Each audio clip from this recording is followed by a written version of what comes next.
Halo Sobat Senator, kembali lagi bersama saya Juan di The Voice Podcast DPD RI. Dan tentunya seperti dengan episode-episode sebelumnya, kita akan mengupas nih mengenai DPD RI dan juga Sekretariat Jenderal DPD RI itu sendiri. Nah, pada saat ini kita sudah bersama dengan Kepala Pusat Perancangan dan Kajian Kebijakan Hukum di Setjen DPD RI nih, Sobat Senator. Penasaran nggak sih siapa Kepala Pusatnya dan apa saja program-program yang sudah didorong di Setjen DPD RI ini?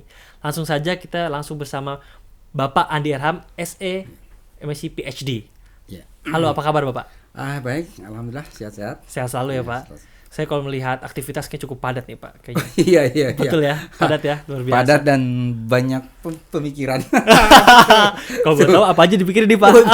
Persoalan hukum ya. Pasti ya. Pasti ya itu. Apalagi kan hukum nih di masa sidang baru ini kan baru mulai lagi ya Pak ya. Dan tentunya saya juga ngelihat nih di medsos-medsos dan juga di sejumlah berita ada sejumlah peluang dan tantangan nih Pak kalau saya lihat di DPD RI. Kalau yang Bapak lihat kira-kira apa aja sih Pak peluang tantangan? Wah, banyak ya tantangan untuk ke depan atau sekarang ini.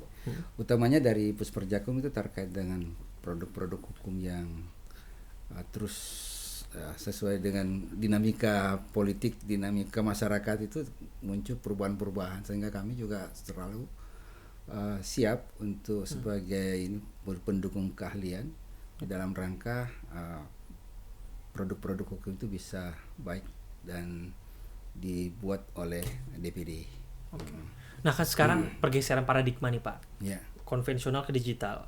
Kira-kira ada nggak sih Pak yang didorong sama Pusperjakum ini Pak dalam penyampaian produk hukum itu sendiri? Ya, ini dengan adanya digital ini mau tidak mau ya harus kita ikut itu, dan oleh itu karena Pusperjakum dengan adanya dokumentasi jaringan informasi itu di bidang di Pusperjakum itu, akhirnya mau tidak mau kita harus mau arah ke sana.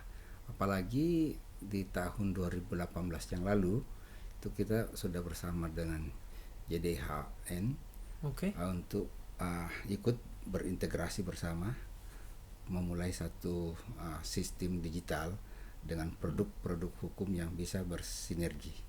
Itu Bersinergi JDIHN. Ini kayaknya saya highlight di sini JDIH ya Pak ya. Iya. Nah mungkin biar introduction juga nih Pak, cerita ke Sobat Senator. Gimana sih Pak ceritanya JDIH itu bisa berdiri di DPD RI dan juga pembuatan perubahan dari konvensional ke digital ini kan termasuk JDIH. Mungkin Bapak bisa cerita Pak. Ya.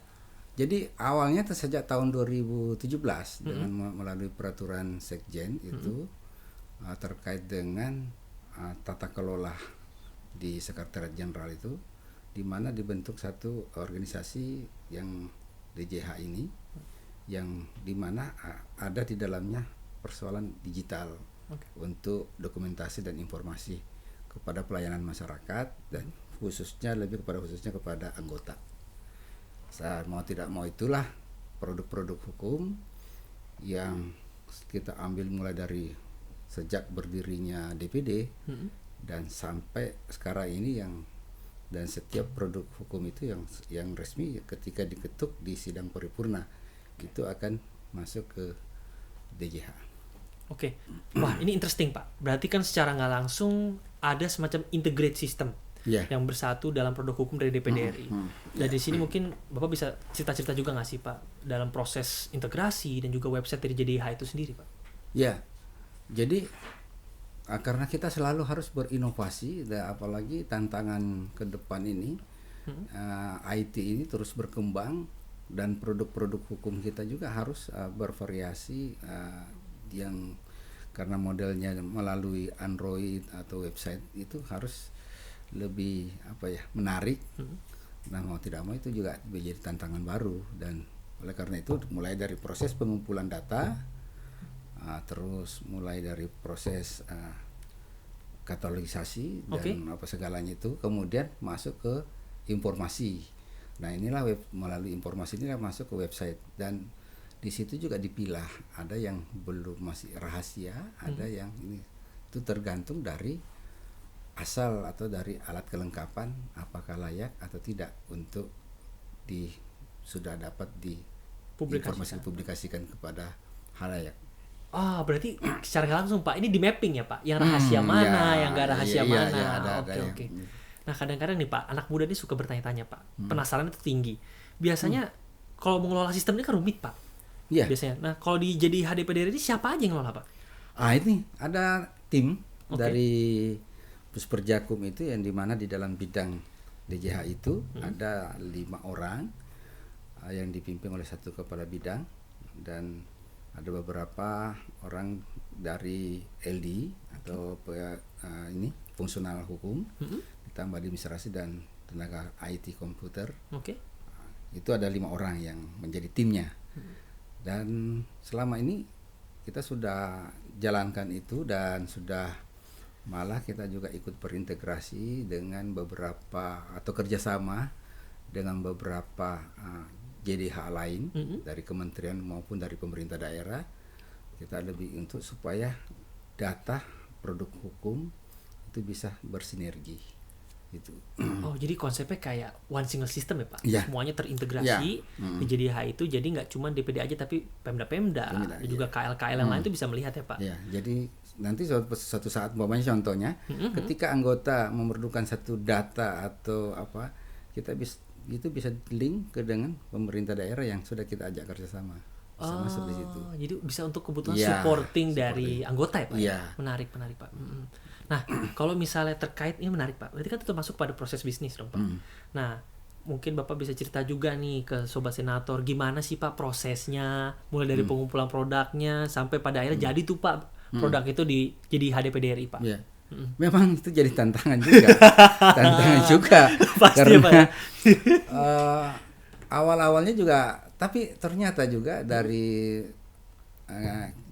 Pusperjakum ini dapat juga ini, bahkan tidak bisa juga dipandang remeh karena ternyata hasilnya ini cukup memuaskan, bahkan hampir selama ikut di dalam ini di JDH ini sejak tahun 2018 selalu berprestasi, sudah mendapatkan award. Oh, Ya. oke. Jadi, tapi tetap ada tantangan. Pasti, tetap Pak. ada tantangan. Apalagi- Mulai dari produk dari alat kelengkapan, ketika mau itu kan juga satu pendokumentasi itu kan agak ada yang masih hard, ada yang sudah soft, jadi agak ini berbeda-beda lah Dalam penyajiannya ya, Pak, ya. Nah, kemudian juga banyak kendala lain juga terkait dengan masalah IT. Karena perkembangan yang begitu pesat juga kan kita harus juga ikut itu, sehingga inovasi juga harus juga ini mengikuti, sampai jangan kita kalah ya dengan kementerian lain atau lembaga lain. Jadi kita juga belajar juga, mana ada lembaga yang bagus ya kita kadang ke sana untuk berkunjung untuk saling bertukar informasi. Dan itu juga bisa terlihat nanti konsep-konsepnya seperti apa, dan iya. kemudian bisa diimplementasikan Iya. ya tadi ya. Nah, kalau Bapak misalnya lagi ketemu nih Pak sama KL-KL lain, apa sih Pak yang membedakan JDH di sana dan juga JDH di DPDRI itu sendiri, Pak? Nah, ini karena kalau ya secara umum kan produk hukum Pasti. ya, tapi di dalamnya kan ada yang berbeda. Karena memang juga dicari-cari baik dari masyarakat maupun khususnya mahasiswa untuk penelitian terkait produk hukum daripada DPD ini. Nah, betul. Nah, itu kan ada yang hal-hal yang menarik di dalamnya, mungkin ada yang ingin lebih tahu sejauh mana terkait dengan produk hukum yang mengangkat daerah. Oke. Itu lebih banyak. Kemudian naskah-naskah akademik dan beberapa lain yang kita lakukan. Dan juga yang juga menariknya, kita juga punya perpustakaan mini. Oke. Nah, jadi untuk bisa lebih mendapatkan Insight-insight ini hukum ya, gitu ya, Pak. Jadi ada knowledge baru lah ya tentang ya, hukum jadi itu sendiri. perpustakaan mini itu tidak hanya dari pegawai atau staf dari DPD, kesekjenan DPD, tetapi anggota, karena kebetulan kita satukan perpustakaan mini dengan ruang rapat yang selalu dipakai anggota. Untuk bersidang gitu Pak ya, atau rapat itu yang ya. rapat kecil. Oke, baik. Nah, di dalamnya juga di situ ada buku-buku tentang Ada buku-buku tentang produk-produk dan sebagainya, Pak ya. Iya. Nah, berarti selain itu Pak, ini saya menarik Pak. Saya mau ngutip yang tadi Bapak sampaikan bahwa penelitian mahasiswa. Berarti kalau misal contoh nih Pak, ada sobat senator gitu yang mau neliti tentang hasil DPD RI atau produk-produk DPD RI itu bisa melihat di JDH itu berarti Pak? Iya. Jadi kemarin ada beberapa dari universitas, mahasiswa dari universitas itu datang ke ruangan kami. Jadi saya tidak terlalu banyak memberikan informasi karena saya langsung tunjukkan saja bahwa kamu buka di website ini, kamu akan dapat apa yang kamu tanyakan semuanya.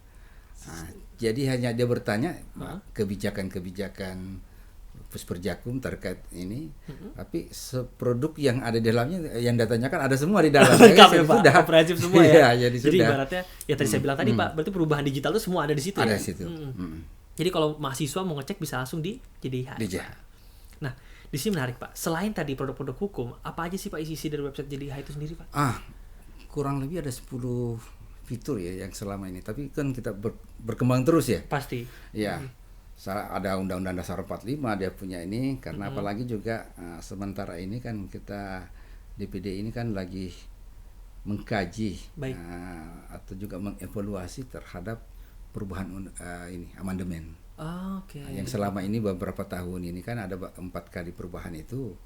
Nah, itu dievaluasi dan membuat satu kajian baru terkait ke depan bagaimana ketatanegaraan itu. Salah satunya itu. Kemudian ada produk hukum yang lain yang telah ditetapkan atau diketuk di sidang paripurna. Ada monografi, ada peraturan kesekjenan, kemudian juga kegiatan-kegiatan terkait yang mendukung baik dari anggota ketika reses maupun kegiatan-kegiatan yang banyak berkait dengan Pusperjakum yang khusus mendukung produk daripada DJH itu. Nah, ini menarik nih Pak. Ya. Selain monografi hukum, kira-kira fitur-fitur apa aja lagi Pak yang ada di itu? Ada kurang lebih 10 fitur itu ya, tapi ada ini seperti inilah yang ada di Android itu, yang kayak ini. Nah, ini ada umpamanya ada Undang Dasar 45, ada undang-undang, ada peraturan DPD. Baik. Kemudian ada prolegnas, buku inisiatif, pengawasan, pertimbangan. Dan ini juga ada yang keputusan pimpinan dan keputusan lainnya dan persekjen. Ini. Nah, ini berarti sobat senator bisa melihat secara langsung ya Pak ya. Update jadi, ya Pak. Update-nya ini. Dan kalau mau kan agak mudah kan, tinggal ketik-ketik. Tinggal pencet aja udah. Pencet saja. Dalam genggaman. Jadi hanya sentuhan halus saja. Langsung ya Pak. Iya. Anda perlu diraba-raba. Nah, mungkin bisa ditunjukkan Pak ke sobat senator terkait fitur-fiturnya kira-kira apa saja Pak? Yang seperti ini. Jadi kurang lebih ada 10. Ada 10 fitur. Iya. Tapi kan ini kan terus Pak, ya untuk itunya, seperti ini. Jadi ada tadi ini yang ada 10 ini. Kemudian kami akan terus mengembangkan fitur-fitur lain. Baik. Supaya lebih menarik. Kemudian juga ini kami juga selalu mengganti desain tampilannya supaya menarik, bahkan juga bagaimana dari milenial ya untuk bisa mengakses ini Pak ya. Juga itu menarik sih Pak, apalagi kan sekarang Gen Z itu kan suka melihat desain-desain yang gitulah sesuai sama mereka. Pokoknya. Kemudian juga nanti kami akan website terkait dengan untuk ini iOS. iOS system ya Pak ya. Yang iPhone pun. iPhone ya untuk iPhone. Karena banyak anggota kan yang memakai iPhone jadi. Pasti Pak, ada saja. Karena itu kita sudah persiapkan untuk arah ke sana. Itu yang terkait dengan IT. IT base ya Pak. Nah, mungkin selain IT base Pak, Bapak ada nggak sih Pak cerita menarik pada saat Bapak mulai jadi misalnya Bapak dapat laporan kunker atau laporan dari anggota, ada nggak sih Pak? Sering dan biar sampai itu kadang malam ada yang nelpon, ada yang WA terkait data yang dia minta dengan produk-produk hukum yang dia ini. Nah, kami langsung katakan bahwa ada di produk di JDH itu, kita lihat saja di sana di website itu ada. Setelah itu nggak ada lagi. Ya berarti dia sudah melihat langsung ya Pak, secara digital ya. Iya. Nah ini menarik Pak, berarti tadi sudah saya rangkum secara garis besar nih Pak. Berarti kurang lebih ada 3 nih yang didorong di JDH Pak. Pertama, perpustakaan mini hukum. Kemudian juga aplikasi JDH di platform Android ya Pak ya, Iya. website itu sendiri dan website juga. Dan juga perubahan tampilan website yang Bapak sampaikan tadi ya, agar menarik. Nah kedepannya tadi Bapak bilang mau bikin di iOS. Ya, itu. Karena itu juga pendekatan Itu. juga Pak, Jadi tahun ini kita akan launching untuk itu. Oke. Nah, kita hanya melihat waktunya kapan kita launching untuk itu. Karena mudah-mudahan pada saat mungkin setelah pemilu kali ya. Iya, setelah pemilu Pak ya. Setelah pemilu dan anggota kembali ini baru kita akan launching. Betul Pak, kan juga harus melewati R&D ya Pak, Research and Development ya. Jadi agar pengguna-pengguna menjadi lebih paham dalam penggunaan JDH di iOS ya Pak. Iya. Kemudian juga ini variasi-variasinya nanti kita akan lebih kembangkan lagi. Oke. Sesuai dengan keinginan masyarakat ataupun penggemar IT. IT pasti Pak ya. Jadi Iya. mendorong transparan dan juga akuntabel gitu Iya. Pak. Pasti itu untuk jadi semua masyarakat bisa tahu. Betul itu. Jadi supaya mudah dan cepat. Betul. Apalagi sekarang anak muda pengennya mudah dan cepat. Mudah dan cepat. Pasti Pak. Iya. Kadang kan ya kalau IT-nya apa ya website-nya ini kan enggak cepat ya kan ya Slow. Langsung ya, ngeluh Pak. ya. Aduh lembut banget gitu. Iya, iya. Nah itulah sudah jadi resiko kita ini sekarang jadi 2 alam. Betul, digital juga ya Pak. Iya, Ya. digital. Nah terkait dengan tadi Pak, ini menarik. Selama Bapak nih Pak sebagai Kapus Perjakum, tantangannya apa aja sih Pak jadi ke depan ini Pak? Wah, tantangan ke depan itu yang pertama itu adalah begitu cepat juga pengembangan IT itu. Oke. Jadi kita juga selalu mengikuti bagaimana inovasi supaya kita tidak ketinggalan. Yang kedua menjadi pengolahan data yang terus atau dokumen yang terus kita mencari karena masih banyak dokumen-dokumen yang produk dari DPD ini yang belum terinformasikan. Yang belum tersampaikan. Ya, tersampaikan belum dan masih dalam hard. Jadi itu perlu dari hard copy kemudian kan menjadi file digital ya Pak. Bahkan kedepannya juga kan tidak besar, bukan cuma itu kan, bisa saja di luar dari orang asing juga kan mungkin dia butuh. Jadi mungkin juga ke depan ada tantangan baru alih bahasa yang terkait secara ya yang lebih general ya. Yang terkait apakah sejarah tentang DPD atau beberapa produk hukum yang bisa dialih bahasakan menjadi bahasa Inggris atau bahasa lain. Oh, jadi ibaratnya sebagai translator itu lah Pak ya untuk mentransformasikan bahasa Indonesia ke bahasa Inggris. Ini menarik Pak karena banyak sekali kan ya dengan adanya digitalnya semua orang bisa mengakses Pak. Jadi bukan hanya orang Indonesia ya. Iya, kan seluruh dunia. Seluruh dunia bisa mengakses. Nah, maka dari itu inovasi yang luar biasa Pak. Jadi semua orang bisa mengakses dan ini juga menjadi salah satu dorongan Pak terutama untuk DPD RI Pak. Itu yang barangkali tantangan ke depan yang ya nggak mudah juga tapi ya kita harus lalui. Harus terabas. Iya. Betul Pak. Itu ini yang menarik juga Pak. Berarti dalam perkembangan ya JDH pasti akan mendevelop berbagai fitur-fitur dan juga kedepannya ada penggunaan bahasa-bahasa. Dan selain itu kira-kira ada lagi nggak Pak yang mau didorong selain fitur dan juga bahasa? Apakah dari segi pemaksimalan produk hukum atau percepatan informasi ataupun lainnya? Ya, jadi kan IT tadi, terus persoalan SDM yang ahli bahasa itu ya. Kemudian juga terkait dengan produk hukum yang tadi yang masih ada yang mungkin masih tersembunyi, belum dapat dipublikasikan karena kami tetap selalu mencari data-data yang layak untuk dipublikasikan dan sangat penting untuk ditahu oleh masyarakat. Menarik nih Pak. Nah terakhir nih Pak, kira-kira ada nggak sih yang mau Bapak sampaikan ke Sobat Senator yang menyaksikan tayangan podcast kali ini Pak? Misalnya ada mau pesan hukum ataupun mau disampaikan lainnya terkait DPD RI Pak. Boleh Pak, silakan ke kamera yang ada di sebelah sini. Baik, sobat-sobat Senator di seluruh tanah air, bahwa website DPD RI yang disebut JDH DPD RI sudah lama muncul di IT, di medsos, dan saya harap kepada sahabat-sahabat senator untuk bisa dengan satu genggaman bisa melihat untuk lebih jauh mengenal apa itu DPD RI. Kemudian di situ kita akan melihat bahwa DPD RI itu adalah dari daerah untuk Indonesia. Luar biasa Pak, ini Ya. banyak insight terutama dalam produk DPD RI dan juga JDIH DPD RI Pak. Nah, saya juga mengingatkan nih Pak kepada Sobat Senator. Untuk Sobat Senator, jangan lupa untuk download aplikasi JDIH DPD RI di platform Android dan juga ke depannya nanti insya Allah akan ada iOS. Dan jangan lupa untuk follow nih semua media sosial dari JDIH Sekjen DPD RI. Ada di Instagram, X, Twitter, dan juga Facebook. Dan tentunya pastinya Sobat Senator jangan lupa untuk like, comment, subscribe di YouTube DPD RI. Dan ini untuk memastikan mengenai informasi-informasi seputar Sekjen DPD RI. Dan sekali lagi terima kasih banyak kepada Pak Andi untuk hadir pada hari ini menjadi insight juga terutama bagi generasi muda. Sukses selalu Pak Andi. Terima kasih Pak. Terima kasih.